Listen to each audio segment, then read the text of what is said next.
Hello वीरो, code Ritu में आपका स्वागत है।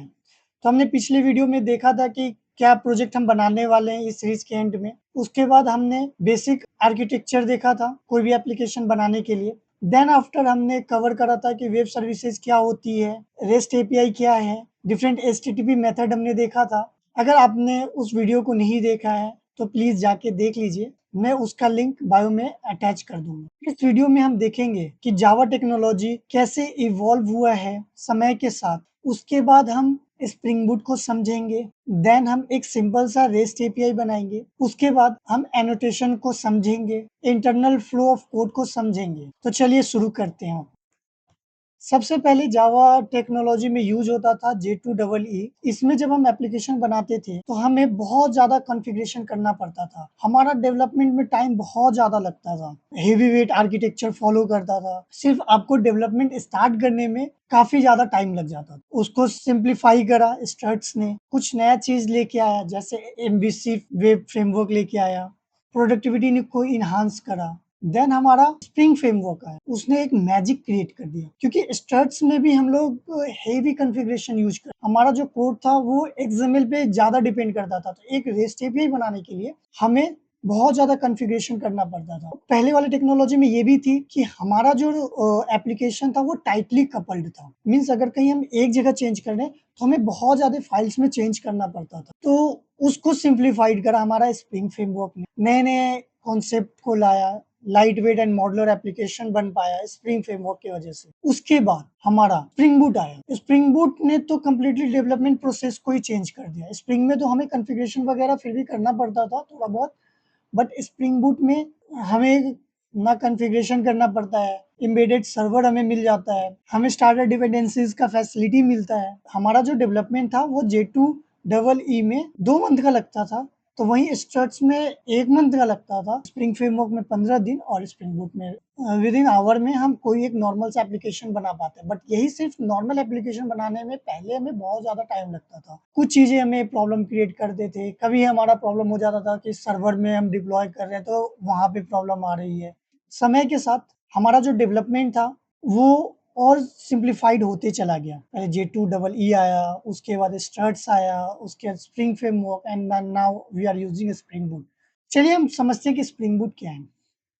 तो यहाँ से स्टार्ट होता है हमारा स्प्रिंग बूट का रियल जर्नी। स्प्रिंग का जो मैजिक था वो एक साथ नहीं आया था। जब फर्स्ट टाइम लॉन्च हुई थी तो उस टाइम भी हमें XML में बहुत ज्यादा कॉन्फ़िगरेशन करना पड़ता था, लेकिन इन्होंने नए फीचर्स लाए जैसे में हमारा डिपेंडेंसी इंजेक्शन, ऑटो वायर्ड के किस तरह से हमारा लूजली कपल्ड एप्लीकेशन बना पाए। तो जैसे जैसे आगे बढ़े इन्होंने नए नए एनोटेशन लाए, तो हमारा जो कॉन्फ़िगरेशन है उसको एनोटेशन पे शिफ्ट करे। उसमें हमें मैन्युअली सर्वर सेटअप करना पड़ता था। उसमें हमें डिपेंडेंसी के अंदर वर्जन बताने पड़ते थे कि कौन सा वर्जन हमें यूज करना है। ये सब जो चीजें थी हर डेवलपर को सेम काम करना पड़ता था। तो डेवलपर ने आइडेंटिफाई करा कि बहुत सारी चीजें जो है जो हमारे डेवलपमेंट को स्लो करती है। तो इसलिए डेवलपर ने एक फ्रेमवर्क बनाया जो है स्प्रिंग बूट, जो कि एक ओपन सोर्स फ्रेमवर्क है जो बिल्ट हुई है स्प्रिंग फ्रेमवर्क के ऊपर ही, जो हमारे डेवलपमेंट को सिंप्लीफाइज करता है by providing features like auto configuration, embedded server and starter dependency. Auto configuration का मतलब ये है, हम अगर कोई भी डिपेंडेंसीज ऐड करते हैं अपने pom.xml में तो स्प्रिंग हमारे लिए उसे ऑटोमेटिकली कॉन्फ़िगर कर देता है। तो हमें खुद से जाके हर एक डिपेंडेंसीज को कॉन्फ़िगर करने का जरूरत नहीं पड़ता। स्टार्टर डिपेंडेंसीज जो है एक सेट ऑफ बंडल लाइब्रेरीज है जिसमें हम एक डिपेंडेंसी ऐड करते हैं, लेकिन उससे रिलेटेड जितनी भी डिपेंडेंसीज है वो ऑटोमेटिक हमें यहाँ पे मैनुअली वर्जन भी नहीं लिखना पड़ता है। वो सारा काम हमारा स्टार्टर डिपेंडेंसीज कर देता है। स्प्रिंग बूट हमें डिफरेंट एम्बेडेड सर्वर प्रोवाइड करता है, जैसे में टॉमकैट है, जेटी है, अंडरटाउ है। तो हमें मैनुअली सर्वर बनाने का जरूरत भी नहीं पड़ता है। ये प्रोडक्शन रेडी फीचर्स हमें प्रोवाइड कर देता है। स्प्रिंग बूट के मदद से हमारा जो एप्लीकेशन होता है वो क्लाउड प्लेटफॉर्म के साथ इजिली इंटीग्रेट हो जाता है। ये इनबिल्ट सिक्योरिटी फीचर्स प्रोवाइड करता है एंड हमारे डेवलपमेंट को फास्ट बना देता है। तो अभी हो सकता है कि कुछ चीजें जो है आपको समझ में नहीं आई, आप मेरे साथ बने रहें। मैं हर एक चीज को बहुत अच्छे से समझाने वाला हूँ। कोड लिख के कैसे इंटरनली कोड काम करती है वो सारी चीजें बताने वाले हूँ। हर एक एनोटेशन को बताने वाला हूँ। आपका जो डेवलपमेंट है मैं यूज सिंपल कर दूंगा। कि आपको कहीं और जाके देखने का ज़रूरत नहीं पड़ेगा। तो चलिए जल्दी से हम प्रोजेक्ट सेटअप करते हैं स्प्रिंग इनिशियलाइज़र में। तो हम क्रोम या एज में जाएँगे, तो हम यहाँ पे लिखेंगे स्प्रिंग इनिशियलाइज़र। फिर हम पहला में लिंक पे जाएँगे और ओपन कर लेंगे। हम स्प्रिंग इनिशियलाइज़र की मदद से अपना प्रोजेक्ट का सेटअप कर पाते हैं स्प्रिंग बूट में। अगर हमें डायरेक्ट एक्लिप्स के अंदर में नया प्रोजेक्ट बनाना हो स्प्रिंग बूट का, तो हम स्प्रिंग टूल सूट का यूज़ करते हैं वहाँ पे। ओके, तो वहाँ पे हम डाउनलोड कर लेंगे Spring Tool Suite and then after हम डायरेक्टली वहाँ पे न्यू प्रोजेक्ट पे जाएँगे, स्प्रिंग बूट सेलेक्ट करेंगे एंड देन क्रिएट कर सकते हैं। एज़ ऑफ नाउ हम यूज़ कर सकते हैं स्प्रिंग इनिशियलाइज़र का। तो चलिए हम अपना प्रोजेक्ट का सेटअप करते हैं। तो हम प्रोजेक्ट में सेलेक्ट करेंगे मेवन, लैंग्वेज अपना जावा, स्प्रिंग बूट का कोई भी लेटेस्ट वर्ज़न यूज़ कर लेंगे। हम यहाँ पे यूज़ कर रहे हैं 4.06 ही, रहने देते हैं इसी को। उसके बाद ग्रुप में कर देते हैं अपना कोड रितु, ओके। डेमो में एक रजिस्टर एपीआई कर देते हैं। हम रजिस्टर अभी ये रजिस्टर एपीआई बनाने वाला है, इसके लिए रजिस्टर एपीआई नेम का हम प्रोजेक्ट बना रहे हैं, ओके। पैकेजिंग हो जाएगा जार, ठीक है। कॉन्फ़िगरेशन में प्रॉपर्टीज रहने देते हैं एंड जावा 25, ओके। डिपेंडेंसीज हमें रेस्ट एपीआई बनाने के लिए स्प्रिंग वेब का चाहिए होता है, तो हम कर देंगे स्प्रिंग वेब। एक स्टार्टर डिपेंडेंसीज है, इसको ऐड करने से जितनी भी डिपेंडेंसीज है वेब से रिलेटेड वो ऑटोमेटिक कॉन्फ़िगर हो जाएगी। यही तो कमाल है हमारा स्प्रिंग बूट का। हमें 10 लाइब्रेरीज जाके ऐड नहीं करना पड़ता है। सिर्फ मैंने ये स्टार्टर वेब डाल दिया, स्प्रिंग बूट हमारे लिए सब कुछ देख लेगा। तो अब हम क्लिक करेंगे जनरेट पे, तो हमारा प्रोजेक्ट डाउनलोड होगा। तो ये हमारा प्रोजेक्ट डाउनलोड हो गया है, तो हम डाउनलोड फ़ोल्डर में जाएँगे, उसको एक्सट्रैक्ट करेंगे। तो चलिए डाउनलोड फ़ोल्डर में जाते हैं, इसको एक्सट्रैक्ट कर लेंगे, यहीं पे एक्सट्रैक्ट कर लेते हैं। तो हम एक्लिप्स में आएँगे और अपने प्रोजेक्ट को ओपन कर लेंगे। एक्लिप्स में गए, फाइल पे जाएँगे, इंपोर्ट करेंगे, एक्जिस्टिंग मेवन प्रोजेक्ट को सेलेक्ट करेंगे, नेक्स्ट हम ब्राउज़ करेंगे अपने जहाँ पे मेरा प्रोजेक्ट है। तो डाउनलोड फ़ोल्डर के अंदर में हमारा प्रोजेक्ट है रजिस्टर्ड एपीआई, ओके। और उसके बाद हम फिनिश पे क्लिक कर देंगे। तो ये हमारा प्रोजेक्ट हो गया रेडी। तो इसमें हमारा pom.xml होता है, जिसमें हमारा जितनी भी डिपेंडेंसीज़ होती है इसी के अंदर डिफाइंड होती है। हम यहाँ पे एक स्टार्टर डिपेंडेंसी यूज़ कर रहे हैं, वो है स्प्रिंग वेव। ये हमारा ये 2 डिपेंडेंसीज़ की वजह से इतने ज़्यादा लाइब्रेरी जो हैं हमारे डाउनलोड होके आ गए हैं, तो हमें मैन्युअली जाके इनको ऐड नहीं करना पड़े। तो अब हमें एक रेस्ट एपीआई बनाना है, जो यूज़र से रिक्वेस्ट ले रहा होगा एंड हम उसको कंसोल पे डिस्प्ले करवा देंगे, दैट्स इट। उसके बाद हम उसके जितने एनोटेशन यूज़ हुआ है, उस एनोटेशन को समझेंगे, उसके बाद कैसे कोड फ्लो कर रहा है वो समझेंगे, डिस्पैचर सर्वलेट होती क्या है वो समझेंगे, ठीक है? तो चलिए हम पहले देख लेते हैं कि करना क्या है हमें। तो हमारा प्रॉब्लम स्टेटमेंट ये है कि हमें एक एपीआई डिज़ाइन करना है, जो फ्रंट एंड से यूज़र से डेटा ले रहा होगा एंड हम उस डेटा को कंसोल पे दिखा देंगे। इन फ्यूचर में हमें उस डेटा को लेके क्या करना होगा, डीबी में स्टोर कराना होगा, okay. But as of now हम उसको कंसोल पे डिस्प्ले करवा देंगे। तो हमारा जो यूज़र डेटा भेज रहा होगा, वो भेज रहा होगा जेसन फॉर्मेट में एंड हम उसको फेच करेंगे अपने एपीआई की मदद से एंड हम उसको डिस्प्ले करा देंगे। ये हमारा प्रॉब्लम स्टेटमेंट है। एक एम्प्लॉय रजिस्टर स्क्रीन का एग्जांपल ले लेते हैं, ओके। एम्प्लॉय रजिस्टर स्क्रीन में क्या होगा, एक एम्प्लॉय आईडी होगा, दूसरा एम्प्लॉय नेम होगा एंड पासवर्ड होगा, जिससे वो लॉगिन कर पाएगा। तो ये जो डेटा होगा, ये एपीआई फेच करेगा एंड हमारे एम्प्लॉय का जो डेटाबेस होगा उसमें स्टोर करवा देगा। यही काम है ना भाई। तो हम एक छोटा सा एग्जांपल लेके देखेंगे कि कैसे हमारा एपीआई जो है फ्रंट एंड से डेटा ले पाता है। फिर उसके बाद हम पहले उसको डिस्प्ले करा देंगे, फिर जितना एनोटेशन है उसको समझ लेंगे एंड देन एक बार जब हमारा एपीआई के पास आ गया, तो हम उसको डीबी में स्टोर करा देंगे, दैट्स इट। ये जो हमारा जेसन आ रहा होगा, उसको हमको जावा ऑब्जेक्ट में कन्वर्ट करना पड़ेगा। तो उसके लिए हम सबसे पहले मॉडल क्लास बनाएँगे।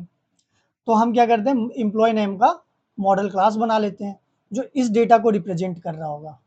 तो चलिए इक्लिप्स में जाते हैं और बनाते हैं अपना रेस्ट एपीआई।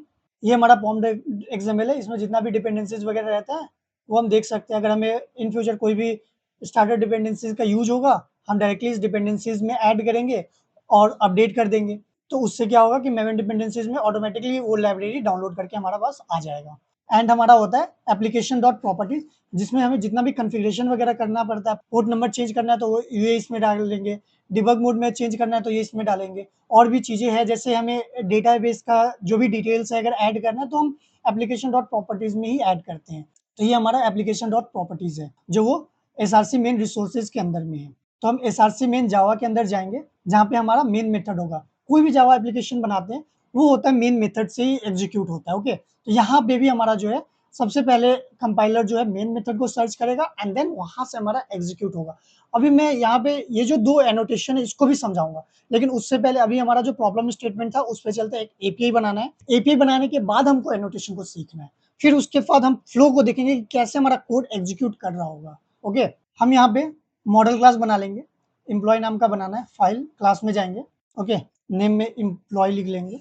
मॉडल क्लास में 3 डिटेल चाहिए था, एक था एम्प्लॉय आईडी, ओके, दूसरा था एम्प्लॉय नेम, ओके, और तीसरा था पासवर्ड अपना। ओके, एम्प्लॉय आईडी जो है वो इंट में होगा, डेटा टाइप उसका इंट होगा। एम्प्लॉय नेम का जो डेटा टाइप होगा वो स्ट्रिंग होगा। ओके, एंड पासवर्ड भी अपना स्ट्रिंग फॉर्मेट में ही स्टोर हो रहा होगा। कंस्ट्रक्टर बना लेंगे एंड गेटर सेटर बना लेंगे।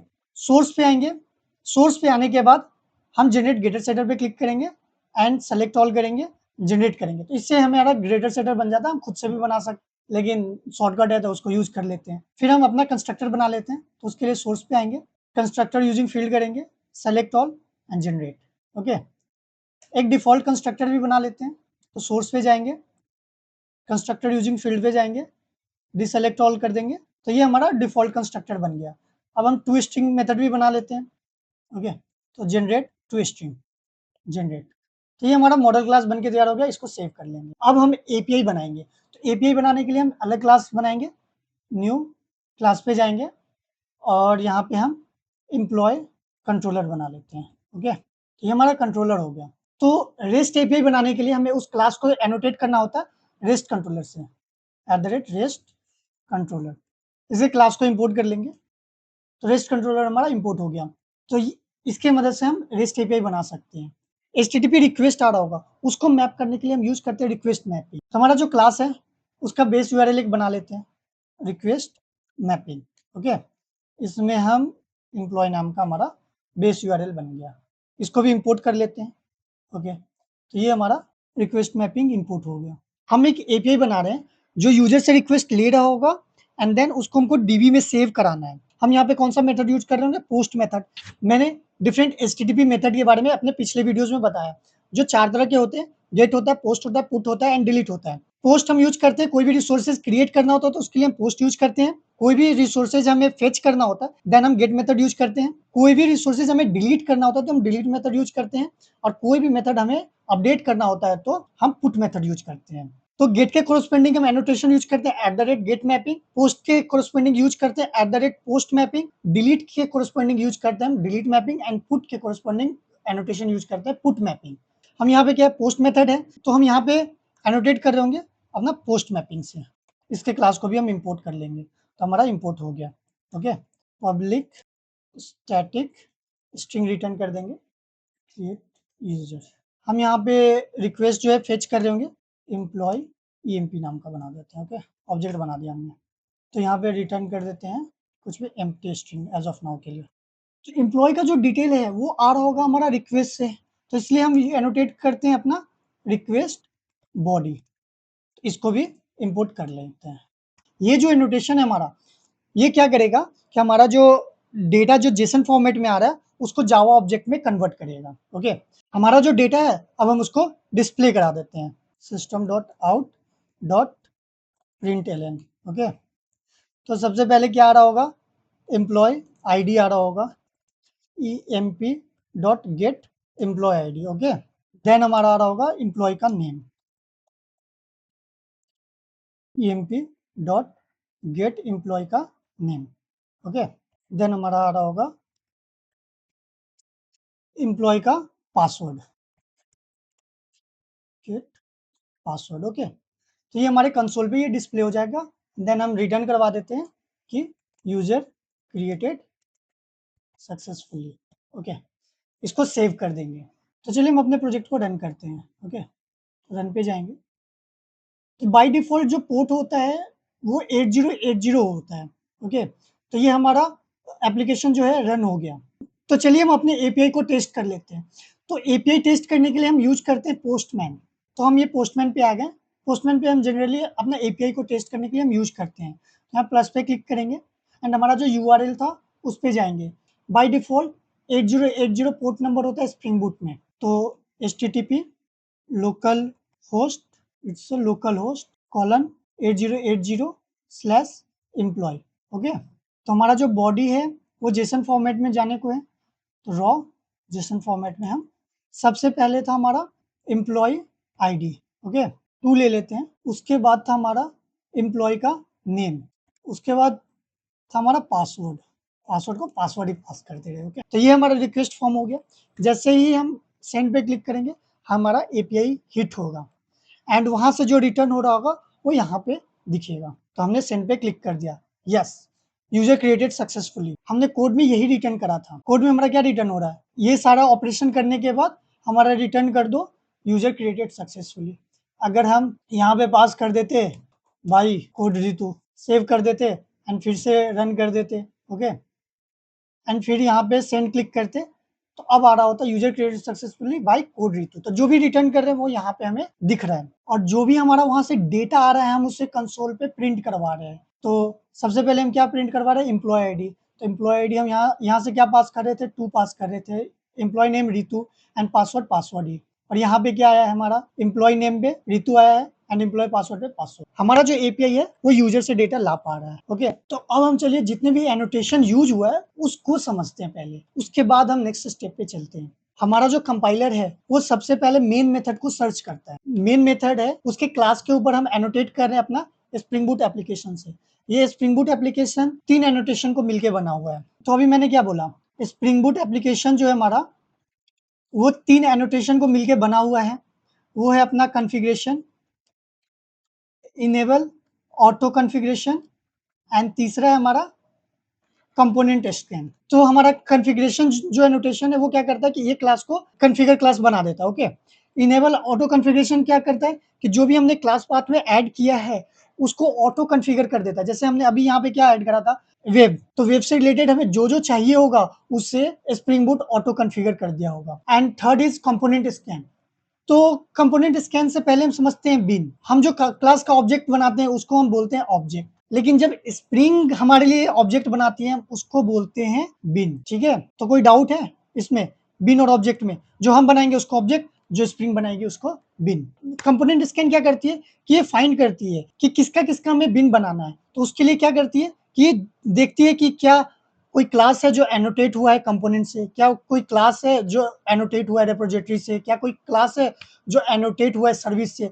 तो ये सारे क्लास को देखती है कि किसका किसका हमें बिन बनाना है और फिर बिन बना के हमें दे देती है। तो ये क्या कर रहा है, ये हमारा पूरा स्प्रिंग बूट एप्लीकेशन को बूटस्ट्रैप कर रहा है। तो ये लाइन जो है हमारे लिए सर्वर स्टार्ट कर रहा होगा, जितने भी चीजें क्लास पाथ में उसके बेस पे उसको ऑटो कॉन्फ़िगर कर रहा होगा, इस क्लास को कॉन्फ़िगरेशन क्लास बना रहा होगा और हमारे लिए जितना भी बिन चाहिए वो हमारे कंटेनर में ऐड कर दे रहा होगा। ओके, तो जैसे ही हमने पोस्टमैन पे सेंड रिक्वेस्ट हिट करा तो सबसे पहले जो रिक्वेस्ट आएगी वो आएगी डिस्पैचर सर्वलेट के पास। डिस्पैचर सर्वलेट फिर उस रिक्वेस्ट को लेके फिर रीडायरेक्ट कर रही होगी रिस्पेक्टिव उसके कंट्रोलर के पास। तो वो यूआरएल मैच करेगा हमारा। तो हमारा जो यूआरएल था वो क्या था, वो एम्प्लॉय था, तो उसको मैच करेगा। अच्छा एम्प्लॉय यहाँ पे है तो फिर ये देखेगा पोस्ट मैपिंग, ओके, देन हमारा ये लाइन एग्जीक्यूट हो जाएगा। इसमें हमने क्या करा कि हमारा जो भी रिक्वेस्ट आ रही है मैंने बस उसको प्रिंट कर दिया है। तो यहाँ पे हम यूज कर रहे हैं 1 2 3 4 एनोटेशन। अब इन एनोटेशन के बारे में समझते हैं। सबसे पहला हमारा है @REST कंट्रोलर। रेस्ट कंट्रोलर भी 2 एनोटेशन को मिलके बना हुआ है, एक कंट्रोलर और दूसरा जो है हमारा रिस्पॉन्स बॉडी। कंट्रोलर जो है वो हमें रिटर्न करती है व्यू। तो ये एक व्यू रिजॉल्वर है। जैसे में हमें रिटर्न करना है जेएसपी पेज और एचटीएमएल पेज, तो हम रेस्ट कंट्रोलर की जगह हम यूज करेंगे कंट्रोलर। जब रिटर्न करेंगे होम तो वो हमारा होम पेज को रिटर्न कर रहा होगा। ओके, और रिस्पॉन्स बॉडी हमारे रिस्पॉन्स को वो एचटीटीपी रिस्पॉन्स मैसेज में ऐड कर दे रहा होगा और उसकी मदद से हमारा रिटर्न होती है। हमें रेस्ट एपीआई बनाने के लिए यूज करना पड़ता है रेस्ट कंट्रोलर, जो 2 कंट्रोलर के मिलकर बना हुआ है, कंट्रोलर और रिस्पॉन्स बॉडी। उसके बाद हमने यूज किया है रिक्वेस्ट बॉडी।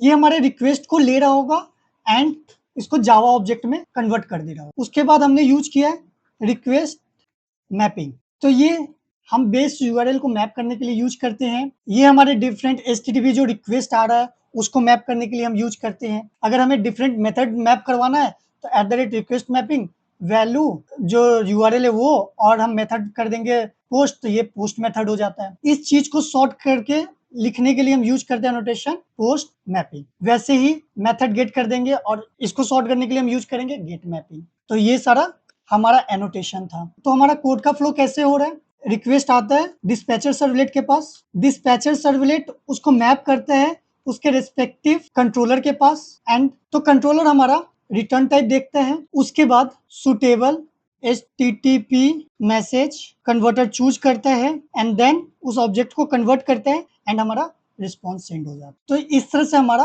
कोड चल रहा है। रिक्वेस्ट आ रहा है, डिस्पैचर सर्वलेट के पास जा रहा है, डिस्पैचर सर्वलेट उसके रिस्पेक्टिव कंट्रोलर के पास भेजता है, कंट्रोलर फिर हमारा रिटर्न टाइप देखता है, रिटर्न टाइप के बेसिस पे हमारा HTTP मैसेज कन्वर्टर चूज होता है, देन उसको ऑब्जेक्ट में कन्वर्ट करता है एंड देन रिस्पॉन्स को सेंड कर देता है। ओके, जैसे में हमारा जो कोड है वो सेंड कर रहा है स्ट्रिंग, तो जब स्ट्रिंग सेंड कर रहा है ना, तो ये जो जा रहा होगा ये जेसन फॉर्मेट में नहीं जा रहा है, ये एक टेक्स्ट फॉर्म में जा रहा है। तो वैसे हमें अगर जेसन फॉर्मेट में भेजना होता तो हम यहाँ रिस्पॉन्स एंटिटी ऑब्जेक्ट डालते एंड देन हम रिटर्न करा देते, तो हमारा जेसन फॉर्मेट में जाता। लेकिन हम जब स्ट्रिंग रिटर्न कराते हैं तो वो टेक्स्ट फॉर्म में जाता है। तो कौन सा HTTP मैसेज कन्वर्टर हमें यूज करना है वो रिटर्न टाइम के बेसिस में चूज होता है। ठीक है, उसके बाद हमारा रिस्पॉन्स हम भेज देते हैं। तो ये हमारा कोड का फ्लो था। आपने कोड का फ्लो अच्छे से समझ लिया, ठीक है, सारे नोटेशन को देख लिया। अब हम नेक्स्ट वीडियो में सीखेंगे ऑटो वायर्ड के बारे में, dependency injection, inversion of control, कैसे हम लूजली कपल्ड एप्लीकेशन बनाते हैं, एंड देन